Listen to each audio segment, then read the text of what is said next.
Streets and Scholars, Alex Alonso and FG here to bring you guys another banger. I got the Eastside General. How's it going, man? Man, what's going on with you, Alex? How your day going? I'm just enjoying the weather. The weather's vastly improved here in Man, SoCal. no doubt, man. It was so hot. Yes, well, it was pretty warm yesterday to the point that, like I said, I wasn't even used to it no more, man. You know what I mean? So it felt extra hot, but it was good, man. The sun coming back out. Is this the type of weather that you pull those bikes out and go riding in the dirt? Oh, no doubt, no doubt. You keep like this, you never know. Next weekend, I just might pull them out and, go get back started, man. So it sure be about to be that season, man. I love them dirt bikes. I actually want to ask you a question about those bikes before we get into the show because my son just said I'm gonna buy me a motorcycle. He's only 19 years old, and I really just want him to buy a car. But since you got dirt bikes and you got a Harley, what would you say to a 19-year-old son that says I want to buy a motorcycle and he ain't got really a lot of experience driving? Well, that's the thing about it. I have a 20-year-old son, and he's been groomed to ride him. I have let him ride I'm easing him into riding my Harley. But for a new rider, Alex, I'm gonna be honest with you. I would highly oppose it. I'm not the type of guy to want to say, don't go out and have fun, but they are really dangerous. I mean, and if he started off with, say, one of those small little bikes, not the pocket bike, but it's one a little bigger. That'd be cool, but not a full-fledged bike yet. You know what I mean? Get experience with, he talking about getting a street bike. Yeah, he talking about getting a 650. Oh yeah. I mean, I would tell him start off with a smaller version of a 250. You know what I mean? They don't go that fast, but at the same time, and those bikes are really dangerous. They can get out of control. We see the clips on YouTube all day long about new riders, crashing into fences and crashing into things, man. And I've seen it personally myself. I love nephew, man, and I ain't against you, nephew, but at the same time, man, I would say I would be opposed to it at this moment, especially a 650, a bike of that size for a new rider, Alex. Yeah, I think it's crazy. He hasn't even owned his first car yet. He's driving our cars. So, all right, man. Hey, man, we got a lot of response when we spoke about that Eric Holder being Hey, Alex, I don't mean to go off topic, but I need a quick answer real fast. Do for you sure. remember what year they changed the crack laws? Was it 08? I don't have a clue. I never really kept up with that. You talking about the federal crack laws, right? Yeah. Nah, I wasn't really tapped in with the year that those laws changed. Why? Okay. What's on your mind? Nothing. My son is in a college class right now, man, and they debating something in the class, and for whatever topic that came up, he asked me from class, so I just trying to clear it up real fast. But I think it was around 2008, if I ain't mistaken. Well, I just found this link that says in 2010 Congress passed the Fair Sentencing Act. Is that the related to the change in the crack laws? The Fair Sentencing Act? That's 2010. Yeah, I believe that came a little bit after. Okay. Yeah, I believe that came a little bit after. But yeah, appreciate that, man. All righty. Let's get into our thing. Yeah, man, we're about to start off with this Eric Holder thing because he's eligible for parole in 16 years, which would be 2039. And it turns out that would be after he served 20 years because 2019 was the offense year, the offense date, March of 2019. And it turns out the reason why he's eligible for parole in 2039, which is nowhere near what the date should be for someone that was sentenced to 60 years to life, is because of an elderly parole program. This was a law passed back in 2021, so it's relatively new. I ain't never heard of it before, but thanks to the Streets and Scholars listeners, a whole bunch of them tapped in the comments and sent messages about elderly parole program is the reason why Eric Holder could possibly get out of prison in 16 years. Yeah, I was wondering what was going on with that. You know what I mean? I had never heard that, but like you said, it's a brand new thing. If you're 50, you can do what they say, 20 years and be 50. Yeah, that's wild right there. But hey, man, it is what it is, man. They changing these laws all the time. That may work for him. Shit, I'm 50 now. You know what I mean? How old will he be though in 2039? in 2039 he'd actually be 49 years old.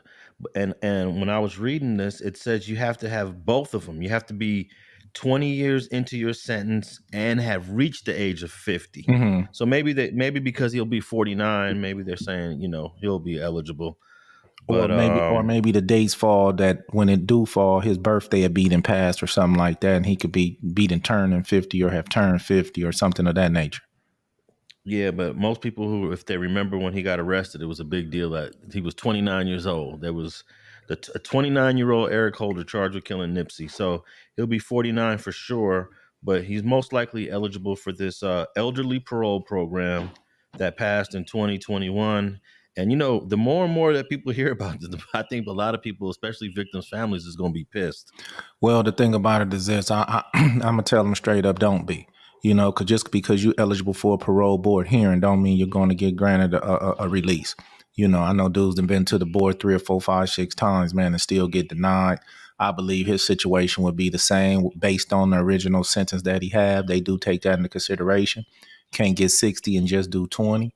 But if it is a rehabilitation that they added on to the CDC, then 20 years for some people is enough time to be to learn your lesson. But on the flip side, man, you took a life, you know. So if I was a family member, I would be pissed too. But I just don't believe that he's going to even get paroled, or just because you have a hearing don't mean they gonna grant it, you know. Yeah, that's for sure. It's very difficult to get eligible or get released on your first date, but it says here that you have to meet certain requirements. So if Eric Holder hits the penitentiary yard and he's gang banging and he's getting write ups and his points is going up, they won't look at that favorable when he goes to board in 2039. He's No, got they to be right. He's got to be behaving, I don't know, perfectly, right? True, but at the same time, it could work in a different way. If he have, 10 situations where he got his ass kicked, or he got, 7 times that he's been stabbed, in these certain situations, they may take that into consideration and say, okay, man, this dude they didn't let his ass up in here, man. You know what I mean? He done did the 20, he done been stabbed 7 times, man. He done been jumped 10 times. We gonna get the dude up out of here and believe that he learned his sentence. I don't think he'll ever come home. I think, I think he'll be 70 before he come home, Alex. I don't think none of those dates are gonna apply to him, to be honest with you. They just hearings, they just formalities that they put in place for other people, maybe, but in his situation, I don't got it happening. Oh man, that's jacked up because how many times have we heard of somebody being we thinking, oh, they ain't never coming home, they washed up, and we find out through some loophole they came home. And shoot, we talking about 20 years from now. I think this dude could easily get out of prison, maybe not in 16, not after his first date, but let's say he goes to board and they make him wait another 3.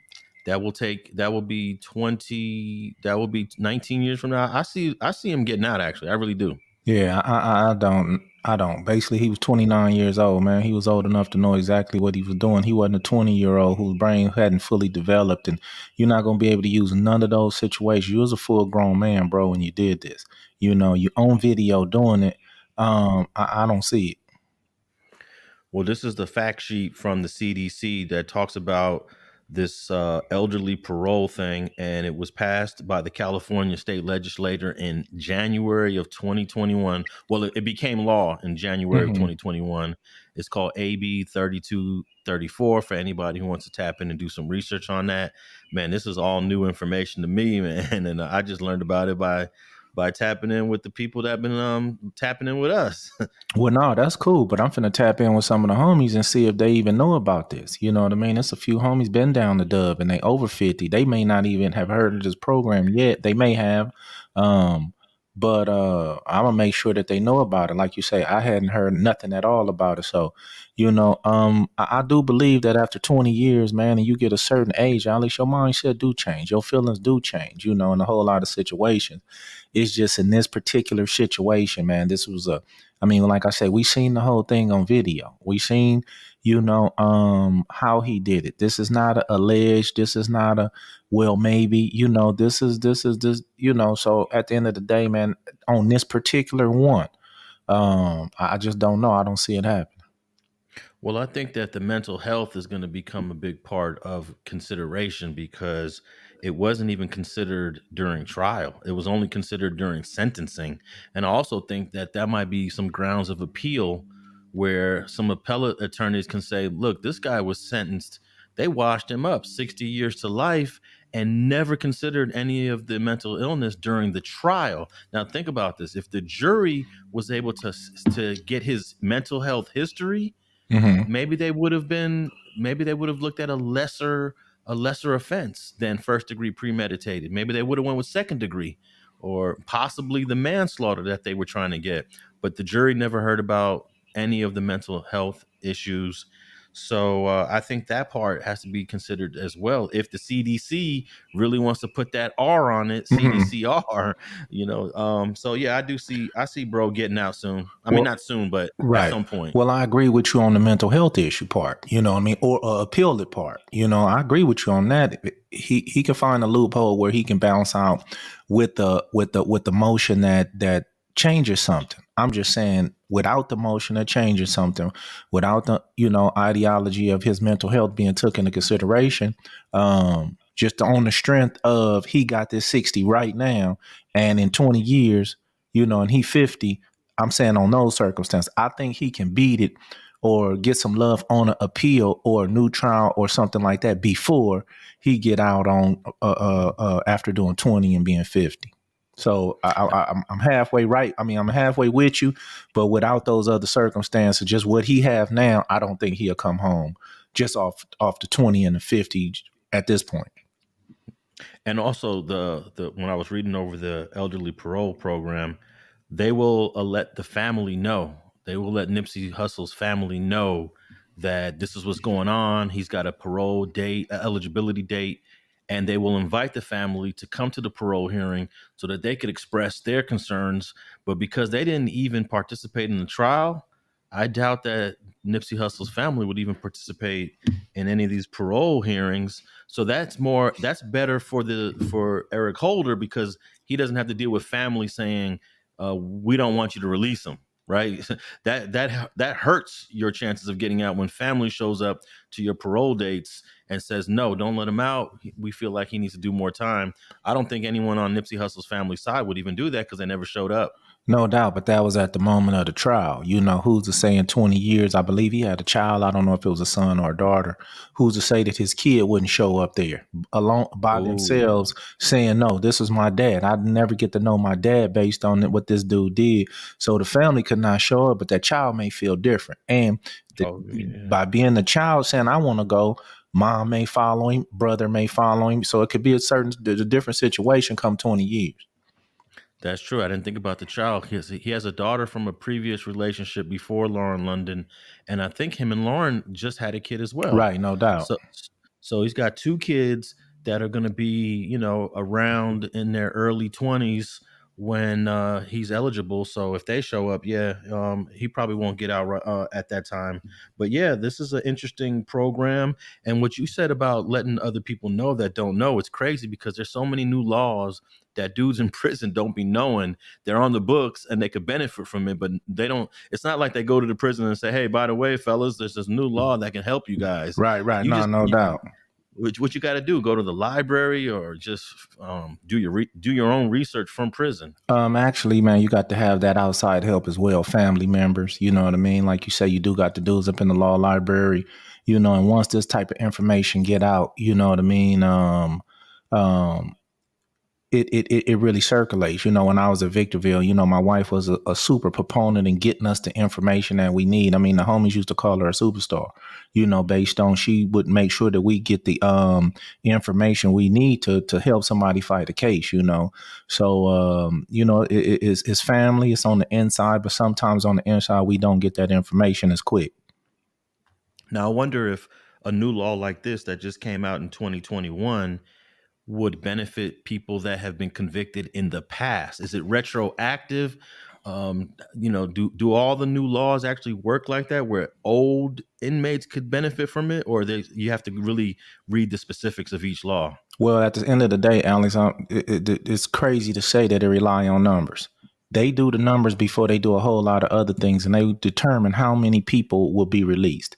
Don't forget, you got shareholders involved in the prison politics, because traded on the NASDAQ, on the stock market, So if it's a super amount of people who may be released, they may not make it retro. If it's something that they won't lose the shareholders' money by letting these people out, then they'll make it retroactive, as long as it doesn't, there's no kind of mandatory minimums involved in there that where it would have to go to Congress, but they could easily make it retroactive, and I believe they should. Yeah. All right, man. We'll tap in with that topic again. But man, last week we talked about BTB Savage that was shot and killed in Houston after he just a couple of months after he was involved in a self-defense killing in San Antonio.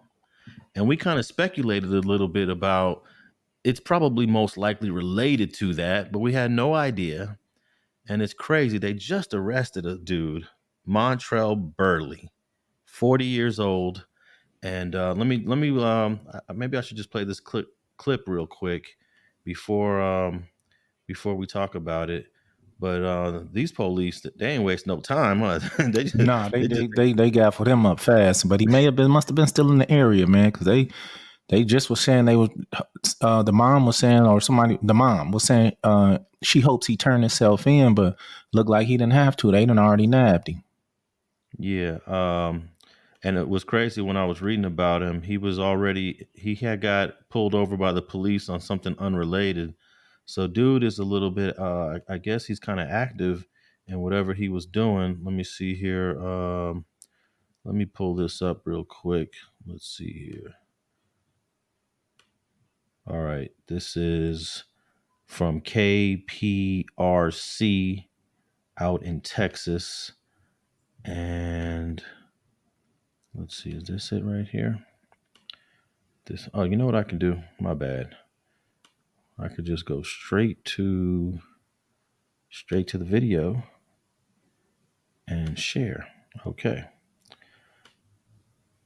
So let me play this real quick, and then I'll get your response to it right after. And some new developments in a story we covered last week. Now, you might recall the shooting near River Oaks that killed rapper BTB Savage. Well, Houston police say this is the man they are looking for in connection to that targeted shooting. Montrell Burley is his name. He's charged with murder. A second suspect has not yet been identified. Tonight, KPRC2's Bryce Newberry spoke to BTB Savage's mother. She says her son was a good family man. The mother of BTB Savage says he was being taunted for weeks leading up to his death because of a self-defense shooting that happened in San Antonio. The day he died here in Houston, he called and told her he believed he was being set up. Good-hearted, amazing rapper, veteran, father, and a man who loved his family. So much accomplished and so much life to live for Bernita Ward's 27-year-old son, Darrell Gentry, known as rapper BTB Savage. And he was definitely trying to make a career out of it. That's what led him to Houston. But last week, more than 60 rounds in the middle of this River Oaks area street killed him in what police call a targeted drive-by shooting. Surveillance video capturing him being followed in his white Mercedes. To have him killed the way he was killed, like a senseless dog, gunned down in the street, and then while his body laying in the street, then they're robbing our place. Like, no, that's not acceptable to me. 2 months ago, his mother says a friend asked to do a song with him, but that turned into an armed robbery at his apartment in San Antonio. Police say his fiancée shot and killed one of the men, later ruled a justifiable homicide, case closed. Vlad TV published an interview with him on YouTube when he said, quote, "It's our first time like even shooting a gun or shooting somebody." Vlad TV asked if he was concerned about retaliation. He said, quote, "He got real family members too, so they for sure might do what they do, but I'm going to get active." It ignited a fire to where they were saying, oh, we're going to kill you. The day of his killing, he posted these photos in the bloody San Antonio crime scene on Twitter. Dead, 2 hours later. It's sad that two families had to lose two amazing sons. Both of our children made decisions that led to their demise. Nobody wins here. Gentry's mom hopes these suspects will do the right thing and turn themselves in, and says she will not rest until everyone involved. So that was actually before. Reporting downtown, I'm Bryce Newberry, KPRC 2 News. That was before the arrest of Montrell Burley. But Montrell Burley, I think it's fair to say that Montrell Burley is related to the issue of BTB Savage killing Omar Robinson in San Antonio in February. Because what I did was I looked up Montrell Burley, and this dude was arrested in a town called New Braunfels. New Braunfels. He was arrested in a town right before he got arrested for this. And what's crazy is I want to show you how close this town is to that was my goal, is to figure out where the hell is this town, New Braunfels. So let me show you let me show you real quickly where this town is on the map, and then I'm gonna add some other information, and then now check this out. New Brunsfell, I guess is the way you say it. It's kind of hard. It's spelled Braunfels. This is New Brownsville, which is about I would say it's northeast of San Antonio. So San Antonio is where the killing happened that BTB and his girlfriend were involved in, and New Brownsville looks like it's a suburb of San Antonio. So this dude is from this area, but the homicide of BTB happened in Houston, when we talked about it last week, like 3 hours away. So and let me just add this one more thing before you respond to this, FG. The police have already linked this guy, Montrell Burley, to the guy that they killed. So they're saying that they're friends in some kind of way. So it's pretty clear. I think it's fair to say that the homicide of BTB is directly related to that self-defense shooting that they did in San Antonio earlier this year. Oh, no doubt. Seriously. You know what I mean? Let's call a spade, man. Montrell, what's his name? Montrell Burley? Montrell Burley, 40 years old. He handled his business, man. You know what I mean? Yeah. He went to work for his homeboy. You know what I mean? I know people don't want to, the real sometimes, but he handled his motherfucking business as he should. Dude was wrong for going to rob him. I'm not saying dude was and his girl was wrong for shooting. I'm not saying that part. I'm saying as a homeboy and you from the set or you from the hood and you out in the streets, it didn't trigger nothing, man, to do posted the pictures and shit with the blood on the wall and shit and trying to profit from the shit or trying to, get a little clout from the shit. You know what I mean? So the dude Montrell probably wasn't even tripping. The homie lost his life in a robbery. I got a homie I lost in one the exact same way, love him to death. But on the flip side, when you posted that picture with the blood on the wall and you all on Vlad, dude came and got his man, homie, and that's just what it was. I was surprised he would be that close. You said it's about 3 hours away. But Alex, if he thought that he wasn't under the radar, then why would he run far? You feel me? Maybe he really thought he got away clean. That's the problem about putting hits and doing shit today. In today's world, it's just so much technology, man. It's so hard to get away, so much harder to get away. And now this dude finna fight for his life for a murder. So you can see that San Antonio and Houston on a map, they're pretty, it's the next big city going west of Houston, but that's about a 3.5 hour drive. And I guess there was nothing, a drive was going to stop Montrell Burley from doing what he wanted to do. And so my question is, do you think that if BTB did not go on Vlad and talk about it and did not post that, hey, here's where I killed such and such, that maybe he would, Montrell wouldn't have been tripping that hard about it? I do. I believe that if he wouldn't have done those two things, Man, I think the boy still be alive, man. I wholeheartedly believe that.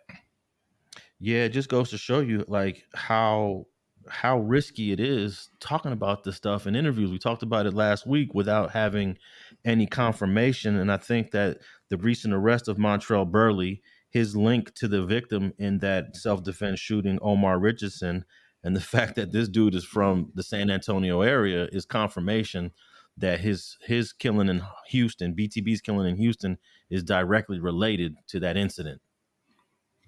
No, no doubt, but at the same time, like you say, they gonna connect the dots. They gonna see if them dudes have phone records, with each other. They gonna see how close the friends they were. They gonna get snitches to tell them, if these guys was partners, if they was from the same gang, whether it was a known gang or not, were they from the same clique, you know what I mean, and all those things. They're gonna get all those answers, you know what I mean. So at the end of the day, when trial comes, they're gonna have all those pieces of evidence. It's still a murder. At the same time, they easier to beat than people think. Based on you have to be beyond a reasonable doubt that this was this person, because you would be taking the next man's life if found guilty. So he got a case to fight. I'm not even gonna sit here and say he did it yet. You know what I mean? He haven't been found Yeah. guilty. He could just be a suspect and the guy that they putting on TV and saying he did it, but we don't know for sure. We just going based off the TV, what we're seeing, and he was the one arrested. But at the same time, man, a year from now, he could still walk out them doors, man, and be a free man. So, but just based on what the news is saying and, our commentary about the situation itself, I believe that they're going to connect a lot of dots. Are they going to find him guilty of murder? I can't say that, but they are going to connect some dots and see what they come up with.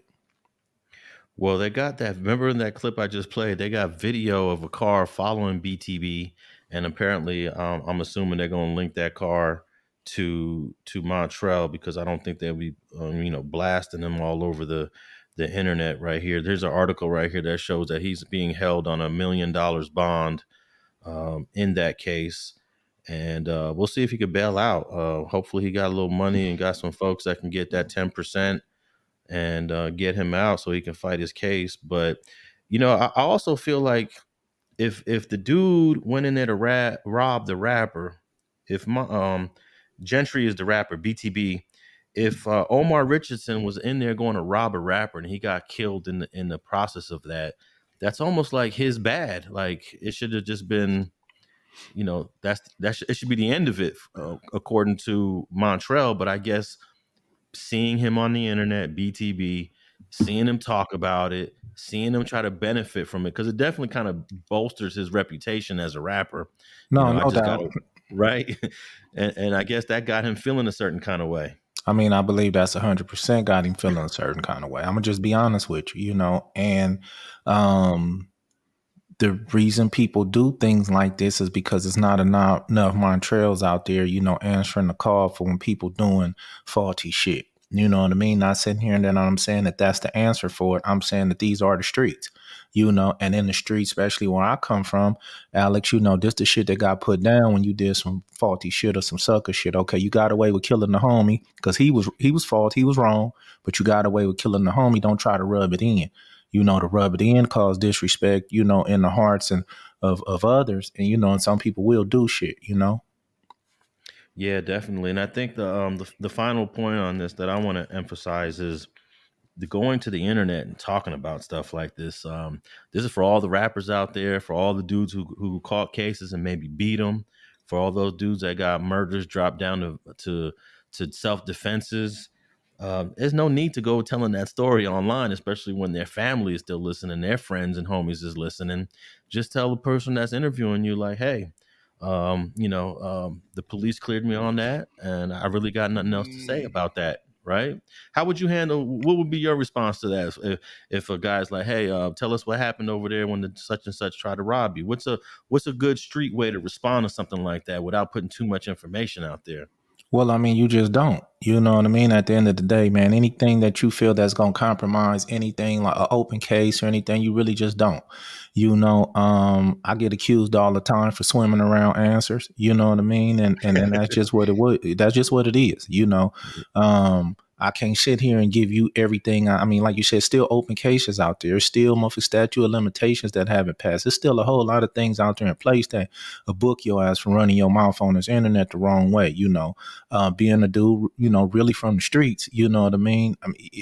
We could sit here and talk about things, Alex. I could say, I got into a shootout on Rosecrans and something like that, but you're not going to get no specific situation. You're not going to get no names. You're not going to get no hoods and things of that nature. So it's things that are talked about. But when you start getting to saying I shot at such and such from such and such, his name is such and such, he drove a such and such color car. Now you putting yourself in a different situation because those old wounds can come back. So say one of their homies listen to be like, oh, I know who he talk about. He talk about the big homie such and such from, you know what I mean? And a young dude could be like, oh, he bust on a homie back there. Oh, okay, wait till I see him. I mean, it's that easy. You know what I mean? You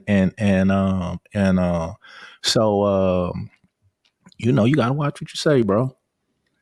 Yeah, definitely. And again, I believe we mentioned this last week. I believe, he got paid to do that interview. And once you get paid, you're obligated to tell the story because everybody wants to hear those details, man. What does that say about us as the viewers? The viewers want to hear all the details, It's the appetite for these stories as well. Oh, no doubt. I talk to the homies all the time, and we laugh with each other because like they always say, F, we know you was there.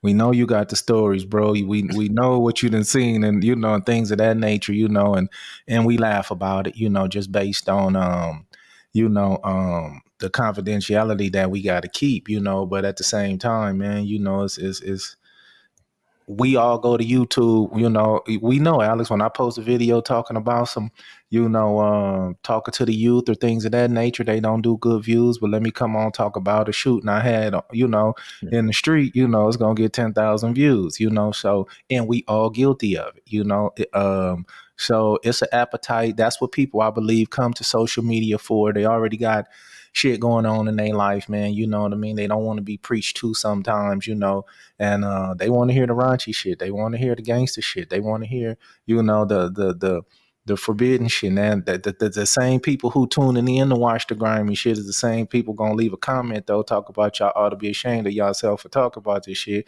but yet they on here listening to it. You know what I mean? So that's just what it is, bro. And you gotta, navigate through it and give them what they looking for, but at the same time, man, not give them nothing that's gonna expose nobody.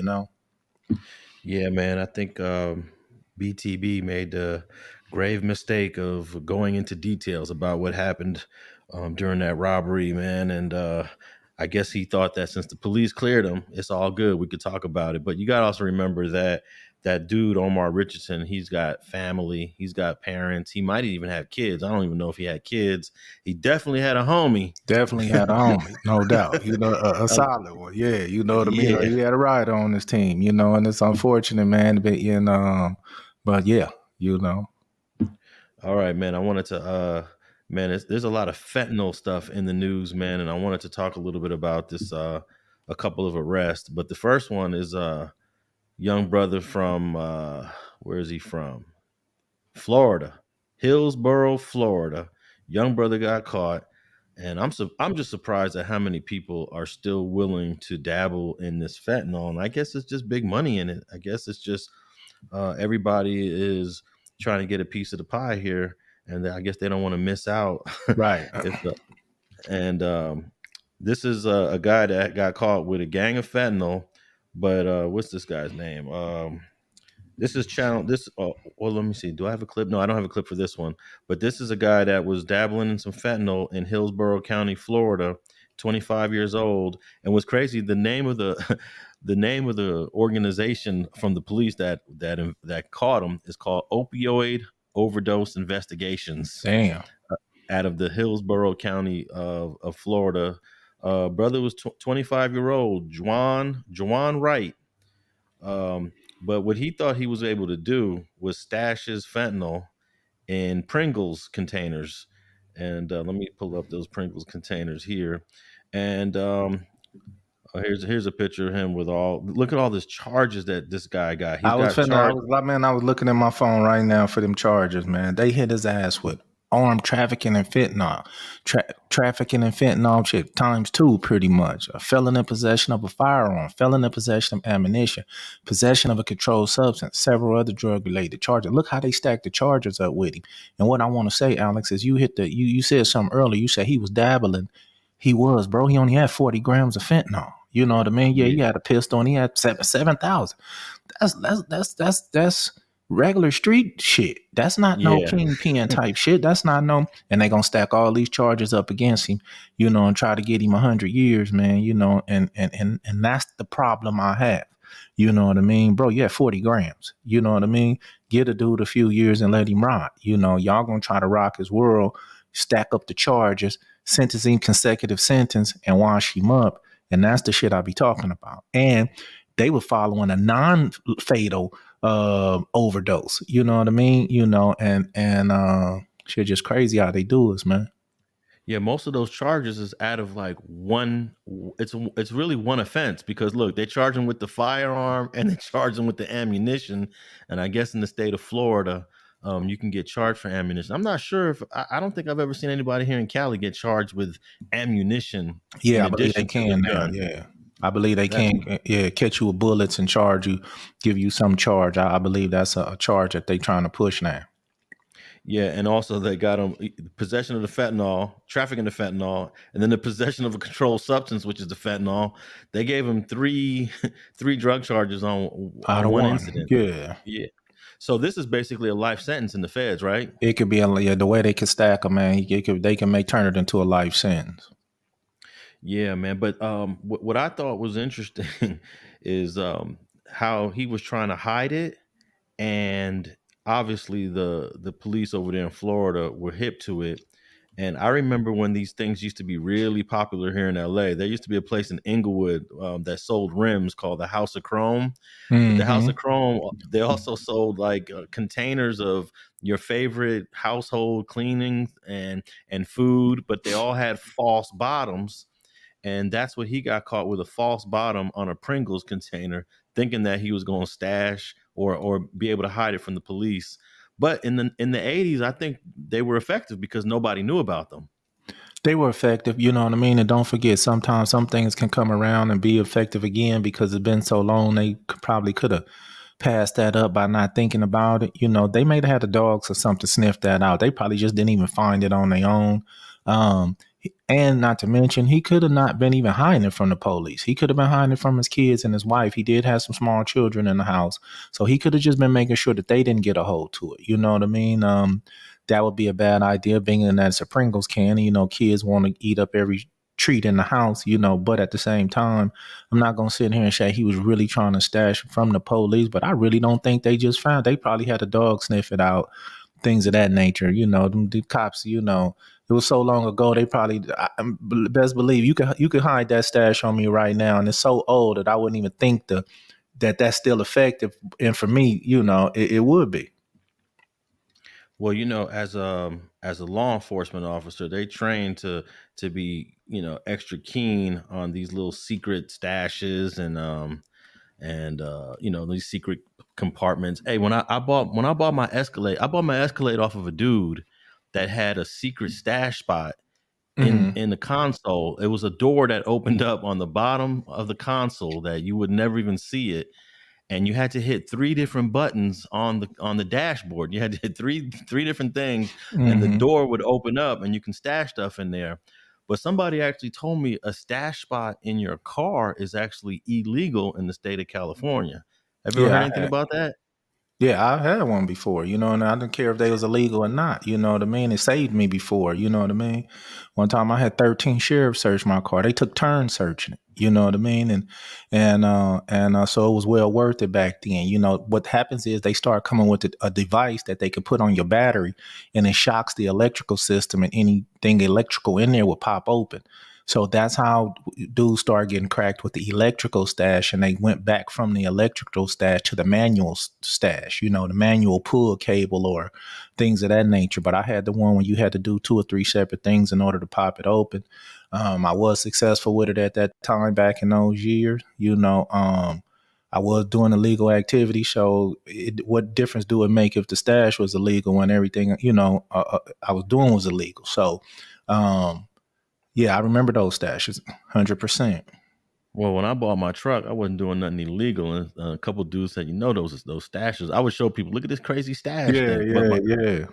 mine was powered by a hydraulic, so it opened up a door real slow, and then when it shut it, there was no way you can pull that door because it was hydraulically shut.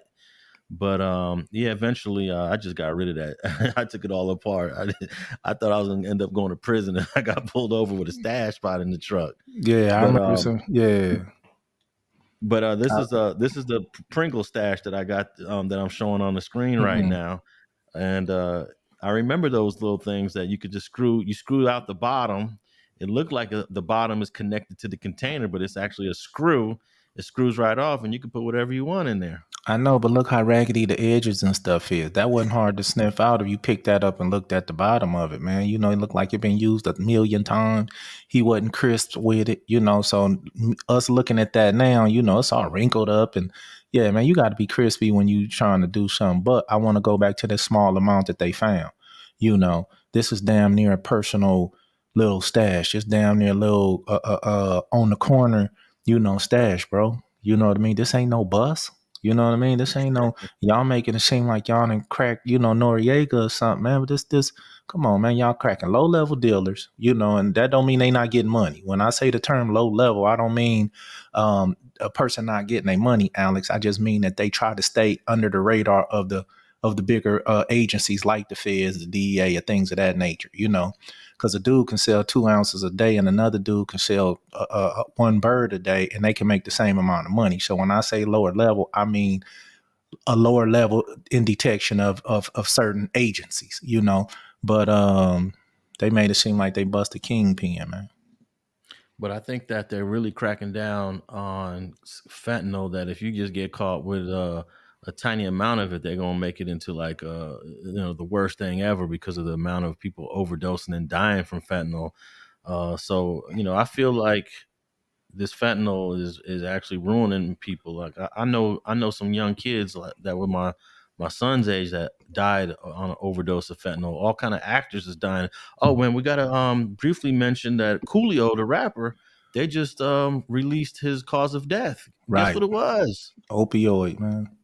Fentanyl. Yeah. And I'm sure he Oh was yeah, just yeah, trying yeah, to. yeah.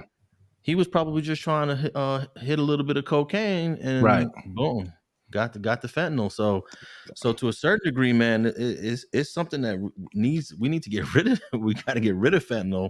I don't know if it's possible, but man, look how many people are dying from it. I got you, but I'm gonna keep that thought right there. I'm gonna bring it back up a little later in the program. Okay, so I want to move on to another fentanyl story. This one is crazier than this 25-year-old youngster that got caught with what was it, 40 grams? 40 He only had grams. He had 40 grams. Man, this lady that I'm about to show you, she had 61 shipments of fentanyl coming into the United States. I'm gonna play a clip of this lady, and then we'll talk about this real quick. Let's see here. Here we go. Developing news in the South Bay, the San Jose Police Officers Association says it is cooperating with federal investigators after the head of the police union was charged in a drug trafficking case. The accusations involve Joanne Marion Segovia. She is the executive director of the POA. This is her picture from her LinkedIn page. Sources tell ABC 7 News Segovia is expected to surrender. According to the U.S. Attorney's Office, the allegations go back years to 2015. Federal investigators say she had at least 61 shipments mailed to her home. They originated from Hong Kong, Hungary, India, Singapore, and other countries, many labeled wedding party favors, gift makeup, or chocolate and sweets. However, when they intercepted some of those shipments, federal investigators say they found thousands of narcotic pills. Records show Segovia trying to blame the drug activity on her housekeeper. She's also accused of using her office at the POA to distribute drugs. When questioned by investigators, the criminal complaint shows Segovia denied doing anything. Okay, man, this woman, if it's true, It's crazy. First of all, she tried to throw her housekeeper under the bus and said those shipments of methamphetamine and fentanyl have nothing to do with her. But the feds was like, no, no, no, no, no. They got nothing to do with the housekeeper. They got everything to do with you. And she was just she turned herself in, and she's facing some serious charges there. But of all people, we would never expect that a grandmother, old white lady, that is a police union executive would be involved in trafficking fentanyl, man. Well, that's why they get away with it so long. There's people who you wouldn't suspect. But it's one point that I want to bring up to light. Remember, I said that I was going to come back to a thought you had. You were saying that you believe that the people who selling fentanyl, it's a dangerous drug, the people who are putting it out on the streets, you believe that these people should be punished severely because this drug is just wiping people out, just killing them by the thousands, actually by the hundreds of thousands. Problem I have with it is, our boy over there had 40 grams. They racked him up with a rack of charges. He looking at, anywhere from 10 to life. Miss Sokovia, 61 packages, over 61 packages delivered to her home, thousands of pills. I read the report. It says she looking at a maximum of 20 years. So this is the shit that I talk about, man, the disproportion. How is she looking at a maximum of 20 years and not a maximum of a life sentence, just like our young kid over there with the 40 grams, This is how they run that shit, man. They going to put a maximum sentence on her. They going to dummy down them charges. She going to walk out of there with, 6 years, and this other dude over here going to get, 60, you know what I mean? Or 16 at least, for having 40 grams. So where's the equality in this fentanyl thing? How you going to, over 61 packs and shipping it from overseas, been doing this since 2015, and you should be punished more because you was a part of the police association, but they not going to do it, bro. And that's the shit I be talking about.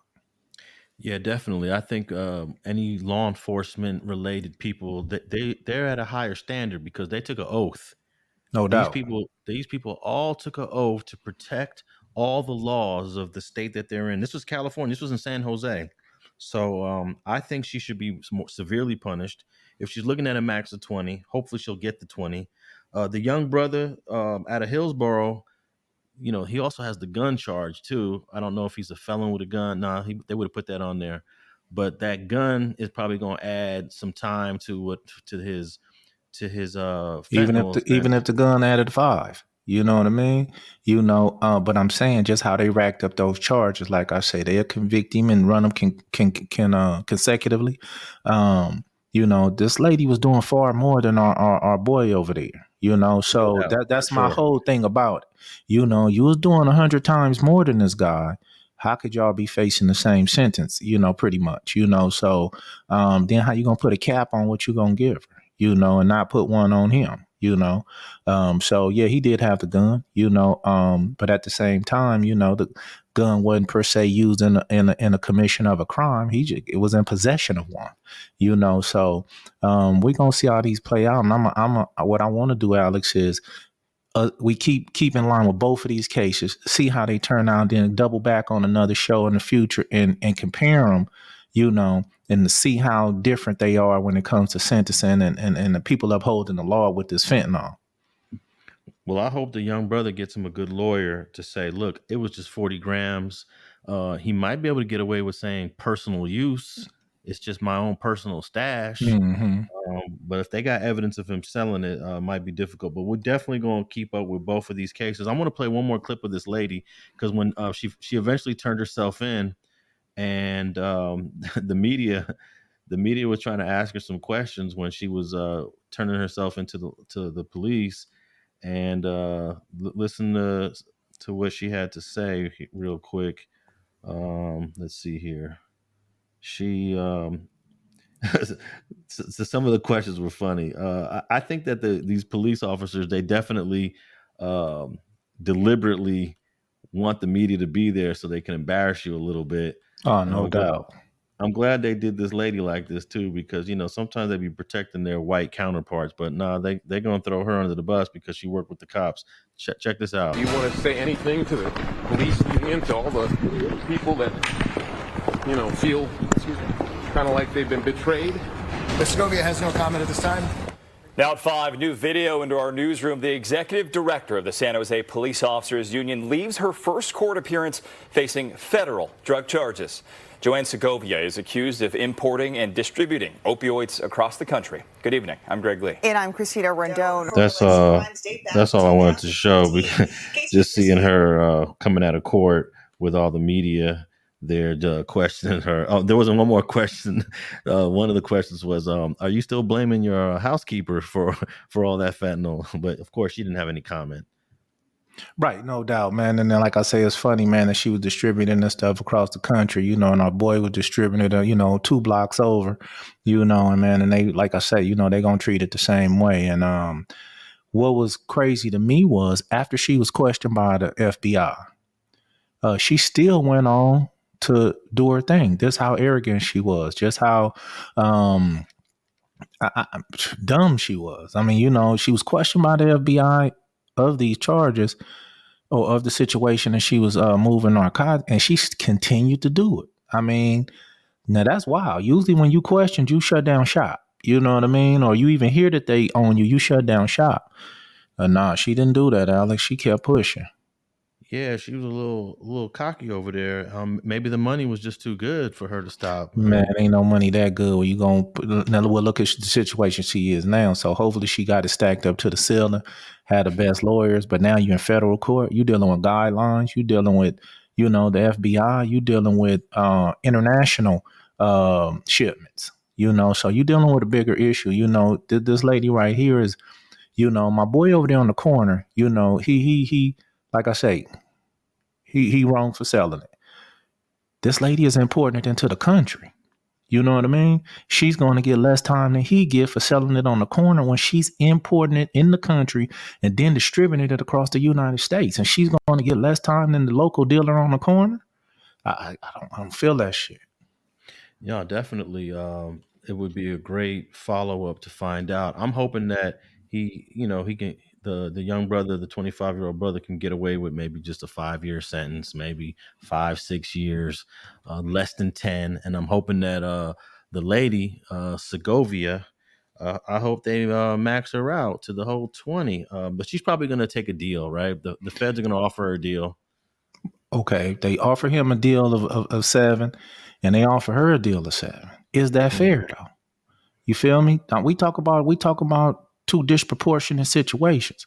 One dude, got a couple pills on the block. One lady imported in the country and distributed it across the nation. And you end up with the same time. And this goes to show, man, like I say, if that's happened, I'm gonna blast this shit out the water. I'm gonna bring some notoriety to this situation, just to show, the young black men out there, man, that this is how it goes, man. No, this is going to be a great comparison of fentanyl offenders and seeing how they get treated. One guy's just sitting on the corner with a couple of rocks of it, and this lady she's importing it from all these Asian countries. So yeah, I'm going to take a guess and say that as she goes to court, they're going to add more charges to what she did. There's just no way that her charges should be capped at 20. They're going to learn more, and I'm hoping they add some more charges to her so that we don't have to sit here and complain about the young brother getting washed up and the old white lady gets away with it, basically. No doubt. And like I say, fentanyl is very dangerous, so even don't get us wrong, even his little few rocks can kill somebody. Even his few rocks, can cause overdose to lead somebody to death. I'm not saying that, but I'm saying that the proportion of, how much, how big, a difference it was when what she was doing and what he was doing.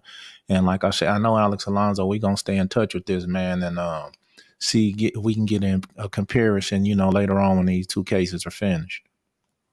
Okay, man. I want to move on to another story. And before we get to this other story, man, did you hear that the U.S. is not going to pursue charges in the Shanquilla Robinson case? Well, I'm not surprised because it didn't happen on U.S. Man. soil. But just let it go, bro. That kind of hurts my heart, though, man. I didn't mean to get off topic, but man, I seen that come across the screen, man, and this is unfortunately, that her parents, and her family and sisters and brothers, have to endure that. It just won't be, just they just gonna, like you said, months ago, seem like they just gonna forget about it. Yeah, it's hopefully Mexico will figure out a way to prosecute whoever did the assault on her. But yeah, man, it's kind of hard to prosecute when it happens in another country. They could probably use a conspiracy offense, but maybe the case was too weak. Yeah, I got you, bro. But I just wanted to put that out there. And what's our what we got next? I wanted to talk about these white gangsters out of it's crazy. This 19 white gang members got arrested in Florida, and I'm realizing that a lot of this shit, this drama that's going on, it be in Florida. I didn't Right, realize right. Florida cracking over there. Yeah. yeah, Yeah, Florida is out of Florida control. bracket. Yeah. But I'm not surprised that these 19 gang members that were charged in this indictment in the state of Florida in conjunction with the ATF. They're from a gang called IGD, the Insane Gangster Disciples. But when I look at it, they're all white dudes. But I've always known that the majority of gang members in the United States are actually white. But when you watch the news, when you watch TV, when you watch the movies, they're always putting black and brown bodies to play the gang members, especially the street gang members. We're not talking about the mafia or Right, right. organized crime. We're talking about some street gang members, which these guys were. And all these 19 guys were just recently charged in Jacksonville, Florida. And normally we don't see these stories. I read about these stories all the time because I know the majority of gang members are white. But it's interesting to finally see, this published, on in the mainstream news. Well, it's hard to sweep under the rug.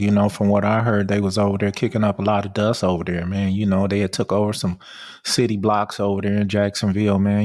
And one of the neighbors had, said that she just watched the violence escalate and escalate, as far as well as the thefts. A lot of people were had items coming up missing from their homes, from their yards, so they had a whole little ring over there. And I believe the bigger and stronger they got, the more brazen that they became, and probably just think that they weren't on a radar, or because of, of their white privilege, that they felt that they wasn't going to get, hammered down like they end up getting, so they did arrest these 19 people.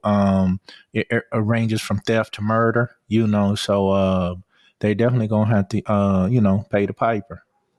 Yeah, they're calling this Operation Crown Down, which Crown down. Yeah, I saw that, man. That's crazy. Yeah, I'm they always always have some like, slick names for some operations. Yeah. yeah, they always got some funny names. They had one against the jungles. They called it Operation Stone Cold Yeah. against the Black Pea Stones, and they're always trying to come up with a name. But yeah, these guys are all charged, and they're also linking a little bit of fentanyl trafficking in them. It's not the main thing, but they got a murder, they got a manslaughter, they got a carjacking, they got drug trafficking, grand theft auto. So it's just interesting that most of the time we don't see white folks charged with these street crimes, but hey, it happens all over middle America, and for some reason we just don't see them on television. I feel like the news is almost looking like if the news has a story of 19 white gang members and 19 black gang members, they're gonna go, let's show the black ones. Oh, that no that's doubt, no doubt, that's better, right? no doubt. But these guys did they did find a reasonable amount of firearms. They did find drugs. They did find money. I believe that, they may try to set an example, for these 19 right here, just based on they wasn't the only 19. Like you say, you have so many white gang members that we just the regular society don't see, because they don't, put them on TV and stuff like this like they usually do. But I believe they may try to set an example out of these guys and gals. Yeah, there's a couple of gals in this indictment too. I'm gonna play this short little clip real quick of this guy is covering the story down there in Florida. Yeah, guys, 19 arrests, just a massive gang bust on the west side, and we found out that it was the gang IGD. I asked about the name Operation Crown Down that JSO assigned to this, and they said that IGD uses a crown as one of its icons, so hence the name Crown Down.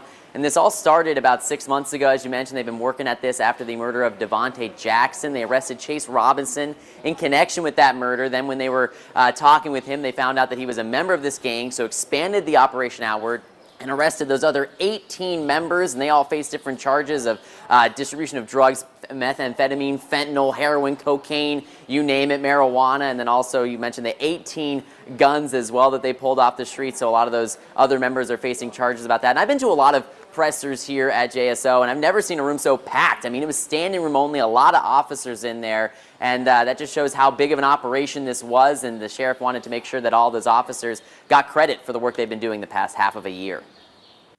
Through the thoughtful and meticulous investigative work of our JSO detectives and our law enforcement partners, many gang members are facing serious criminal charges. There you go. They are facing all those charges, and I think that we should see more of these white gangsters getting charged in the mainstream media, because a lot of times they just these cases are occurring without us even seeing it hitting the news. So I was actually surprised to see that, wow, they really put this on, they really covered this in mainstream media, because I'm always looking for these white gang stories, because I see the data. I see like thousands and thousands of white gangsters be arrested, but I'm like, where are the stories at? I want to see these stories. So here's a good example of finally a story. And look, everybody in this indictment, I thought there was like a couple brothers in it, but when I looked close at them, I'm like, no, most of these guys are all white. No doubt. And there's not one black dude on that. There might be one Latino dude, but nah, this was a straight up white gang that took on the Midwest gang named the Gangster Disciples. I don't know if they're connected to Chicago, but one of the stories said that they're a faction of the Chicago gang of the Disciples, but I don't know if that's true or not. But right, we talked about that last week about gangs, yeah. other cities taking on different gang names, and I mean, these were a real gang. I can't say that. I can't say that they're connected to the original GDs, but at the same time, they took the name and used it with knowledge or without, and they did real gang shit. So now you have to see, you got 19 people. I left my dice in there in the other room, but I'd have rolled the dice and probably tried to see how many gonna snitch.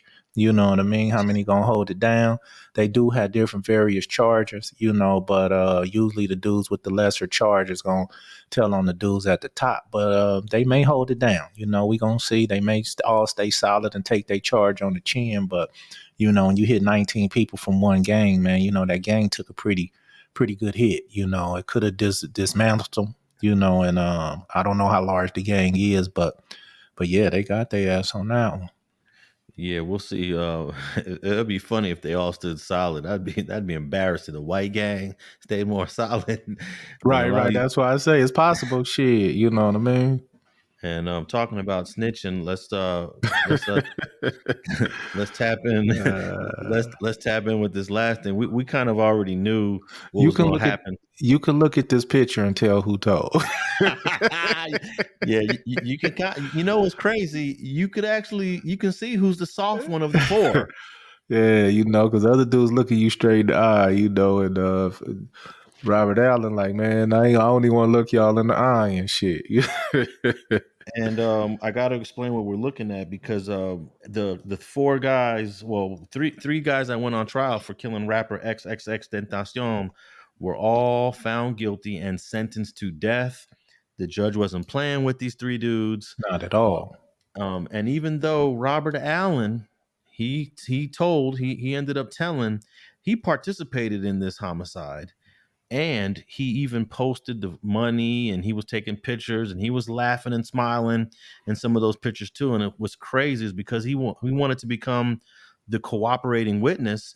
He ends up being found guilty of a lesser offense. I think they're going to give him a manslaughter offense. and he's going to do what, like 10, 15 years. And these other three guys are going to prison for life. No doubt, you know what I mean? And the judge didn't play with him. He had some strict dialogue for him, you know, and it's unfortunate, man, that these three dudes, you know, never see the light of day again over robbery, Alex. You know, that's the thing that bothers me. You know, we lose we lose four men, you know, triple X, and then you lose three more to, you know, a life sentence in prison, man. And that itself, you know, kills me. Yeah, let me play. I want to just play a clip of the judge sentencing Mr. Boatwright. He was pretty hard on all three of them, but he was particularly hard against Boatwright. Listen to this right quick. Mr. Boatwright,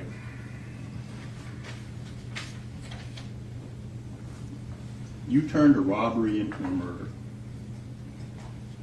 And on that day, when you stood there and fired that weapon, you didn't just end one life. You effectively ended 5 lives, including your own. Like I just said, you need to understand that when we say life in Florida State Prison, that means life. It is necessarily without parole. Florida abolished parole.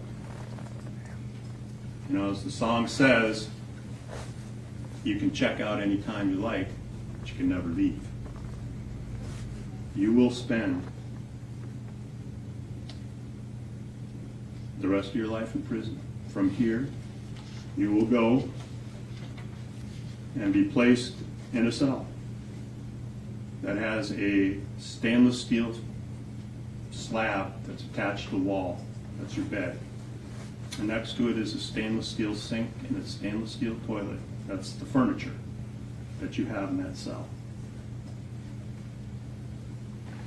You'll spend every hour and every day and every week and every year of your life in that cell. And one day, they'll come and open up that cell in the morning and you'll have passed on. And only on that day will you have served your sentence.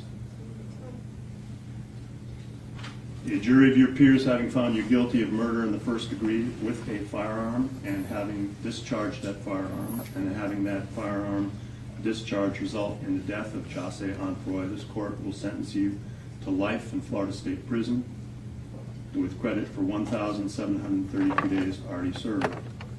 As to count 2 for the robbery with a firearm, which was discharged and causing death, this court will sentence you to life in Florida State Prison with credit for 1,732 days already served. Both counts carry with them a 25-year minimum mandatory. Count 2 will run consecutive and not concurrent with count 1. And both counts will run consecutive and not concurrent with your sentence in case number 1316428 CF 10A. The court cost prosecution will be reduced to a civil lien. You will have 30 days to appeal. The judge wrote out, it seems like the judge had already knew what he was going to say and had something special for all three of those defendants. No doubt. In particular, one, he said to one of them, man, he said, listen, man, you know, your new furniture is going to be a stainless steel bed, stainless steel sink, and a stainless steel toilet. He say, and at the end of the day you'll be released is the day they open your door and they find you deceased. I was like, damn.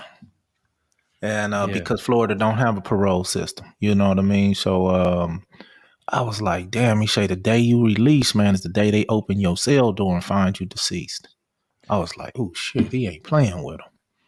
Yeah, man. And sometimes I think the judges be a little bit over the top with their speeches that they give when they sentence them. But hey, they still have their appeals rights. You know, we'll see what happens on appeal. I don't really believe they're going to stay in prison for the rest of their lives. But once they appeal, maybe they'll get out in, maybe 25, 30. But they got to be 2 life sentences, though. They got 2 consecutive life sentences. You know what I mean? So that means if you win something on one, you still got another one you got to fight. You know, I don't see the light of day of these dudes, man. You know, like I say, this is another one caught on film. You had a superstar witness that came and put the nail in the coffin, you know what I mean, to the best of his ability. This was damn near airtight on the district's attorney behalf, and she went to work on their ass. She was very thorough, and it's unfortunate, like you say, that these dudes lose their life in prison, sit in prison for the rest of their life, which I believe, Alex, they will. But at the same time, man, you was hating. You didn't have to kill the dude. You already had the bag. You know what I mean? You could have got 7 years on a robbery. I believe you wouldn't even got that because I don't believe he would have told. He would have took the L. It's just unfortunately, man, that y'all felt y'all had to shoot the dude. So if they sit in there for the rest of their life, based on that you already had the money in your hands, you still shot the dude. I mean, if they sit in there for the rest of their life, Alex, I mean, I can't say that it's unjust. Yeah, man. I don't really know how the Florida system goes, but I do know, yeah, like you said, that parole is not even part of the system. When you get life, it's supposed to be life, but we all know that when you get life, it's not always life. So we'll see. I'm just a little disappointed that Fat Boy, was it Robert Allen? Yeah, Robert Allen. He's able to get out of prison in a few years and live his life, even though he participated just like the other three did. He did participate, but it was what can I say, evident that he was pressured, at some point, to do some things that he made clear he didn't want to do. I told you, I stated before, some of the statements he made while they were on their way to rob somebody. They should have let him out the car then. I'm going to blame Dedrick, Trayvon, and Michael Boatwright for not paying attention to those signs, man. You had a weak link in the car before y'all robbed anybody. Should have dropped him off, and unfortunately, by not dropping him off, by feeling, you're going to make the homie, be a gangster or make the homie stand up and turn around and bite you in the ass. Yeah, man. I believe in that statement you said earlier. Just by looking at these guys, you can see who the weak link is. Real shit. Just by looking at the mug shots. So yeah, to a certain degree, the three brothers, Dedrick, Trayvon, and Michael, it was their mistake to even, I guess, take a guy like Robert Allen along. But hey, after it was all said and done, Robert Allen was on Instagram. Robert Allen was posing with the money. Robert Allen was enjoying it. It wasn't like he felt like it. No way did he feel like he regretted it.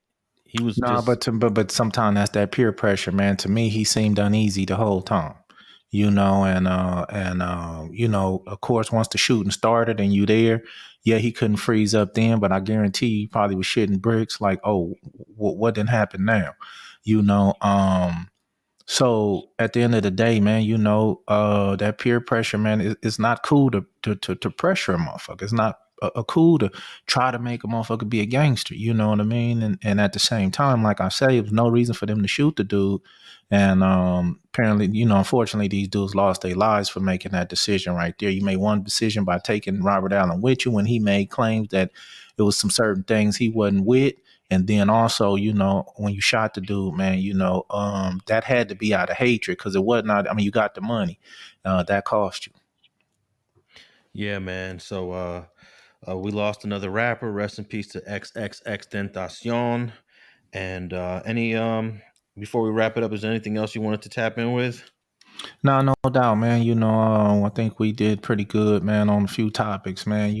Hope people are listening to some of the things we're saying, learning from our commentary, from our opinions, and just looking at shit different sometimes. Like I say, we not out here trying to promote violence or promote, street shit. But at the same time, sometimes shit need to be told like how it's told, man, for people to understand, how this shit go out here. Yeah, and just especially in the BTB Savage situation, it was almost inevitable once this guy did the interview, talking about it, posting about it, that it was likely something was going to happen to him. Not that we wanted something to happen to him, but that's just the way the streets go. No doubt, man. And like I say, man, some shit you gotta leave alone. It will be consequences and repercussions. It ain't all sweet out here, man. I know social media, believe y'all, that some people can get on, talk all the shit they want, and it's never an issue, man. But that might not be your particular situation, So just be careful out here on, what you post and what you're doing, man. And me and Alex Alonso gonna be right here to, give our thoughts and opinions on it. Anything you got coming up on your channel, FG Unleashed? No, I got some things in the work, but right now I don't, man. I've been focusing on Streets and Scholars, man, trying to get you to put these clips out a little faster, man, but at the same time, I know you're a busy guy over there, man. I think they like the clips, but at the same time, even without the clips, log in to Spotify, log in to, all the podcast platforms, man, and come check us out on Streets and Scholars, man, the podcast. Definitely. And if you're listening to us on Apple, leave us a rating and a review. You could even ask us a question there. Also, we have the Instagram page, Streets and Scholars. It's actually streets.and.scholars. What's your Instagram? I'm over there at FGeneral1 on Instagram, FGeneral1 on Instagram. People tapping in every day. Actually, so much I can't keep up, but I'm trying my best. We're going to bring some of that dialogue to, like I said, we're going to dedicate one show, Alex, to, Instagram, what we getting on Streets and Scholars, what we getting over there at Street TV, and what we getting over here at streetgangs.com and all those things, and do a show off the comments that we get. Definitely. And most people could reach me at Alex Alonso 101. I'm on Twitter. I'm on Facebook and on the YouTube channel. Tap in with Street TV. And next week we'll give an update on the Tory Lanez case. He's due back in court next week. He hasn't been sentenced yet, and he's going to be sentenced soon. We don't have an exact date on that, but that's coming soon. And thanks for tapping in with another fire episode of Streets and Scholars.